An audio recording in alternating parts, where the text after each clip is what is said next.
اور آدمی مطلب وہ چاہے ثابت قدمی ہی کیوں نہیں ہو، لیکن وہ لیکن اس میں اور برداشت کے موقع اس میں برداشت، بالکل برداشت بالکل کرنا پڑتا ہے بالکل۔ عام لیکن طور ساتھ پر۔ میں یہ جو ابھی ڈیفینیشن جو ہم نے ڈسکس کی وہ تو واضح ہوگی نا کہ صبر، جی جی ہاں، جی جی ٹھیک، ابھی اوکے، اور جیسے میں نے پہلے بھی کہا تھا کہ عام طور پہ اگر دیکھا جائے سمجھنے کے حساب سے بھی اور عمل کے حساب سے بھی، جب آدمی مشکل میں ہوتا ہے، ہم تمام تمام چیزوں کو مشکل کے بریکٹ میں ڈال دیں ہوں، تو اس میں بظاہر لگتا ہے کہ صبر کرنا، صبر کو سمجھنا اور کرنا شاید ریلیٹیولی آسان ہو، کیونکہ ہم لوگ کے ذہن میں وہی کانسیپٹ ہوتا ہے کہ مشکلات پر ہی صبر کرنا ہے۔ ہوں، لیکن زیادہ مشکل جو ہے وہ ہے کہ جب جب نعمتیں ہوں، جب اچھے حالات ہوں، جب ہو، اور اس میں پہلے تو سمجھنا ہے کہ یہاں بھی صبر کرنا ہے، تو ہاں، وہ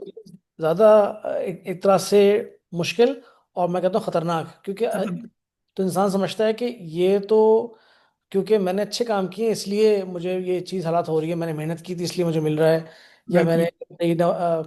دعائیں مانگی تھی، میں نے بڑی نمازیں پڑھی تھی میں نے، تو مجھے اس ہاں، کا پھل مل گیا اس کا مجھے۔ تو یہ بھی امتحان ہے کہ جو کچھ بھی ملا ہے وہ بیسیکلی اللہ کے امتحان، کیونکہ ہم کچھ بھی کر لیں تمام جو چیزیں ملتی ہیں ہم کو وہ اللہ کے کے امتحان میں شامل ہیں۔ بالکل بالکل حالات، رزق، وقت، کیا کہتے ہیں، پیسے، سب کچھ جو ہے وہ مطلب اللہ کے پلان میں شامل ہے۔ بالکل اس میں ثابت قدم رہنا کہ مطلب اگر میں نے اس کو حاصل کرنے کے لیے اللہ سے لو لگائی تھی اور اللہ سے میں نے دعائیں کی تھیں اور میں نے محنت کی تھی اور میں نے برائی سے اپنے آپ کو روکا تھا، اب جب کہ مجھے مل گیا ہے مجھے، تو میں نے اسی طرح سے کنٹینیو کرنا ہے، اسی طرح سے اب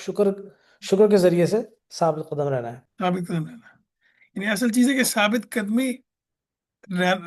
قدم رہنا اللہ تعالیٰ کے ساتھ تعلق میں، اور آم، صحیح موقف پہ صحیح چیز پہ کھڑے رہنا۔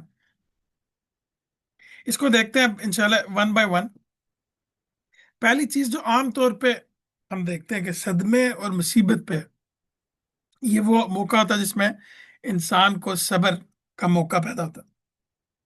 اب مصائب ایسی چیز ہے کہ انسان کو شرک تک لے جاتے ہیں، یعنی غیر اللہ تک انسان چلا جاتا ہے، توہمات پال لیتا ہے، بارہا الحاد بھی لوگ اختیار کر لیتے ہیں، یعنی ملحد ہو جاتے ہیں۔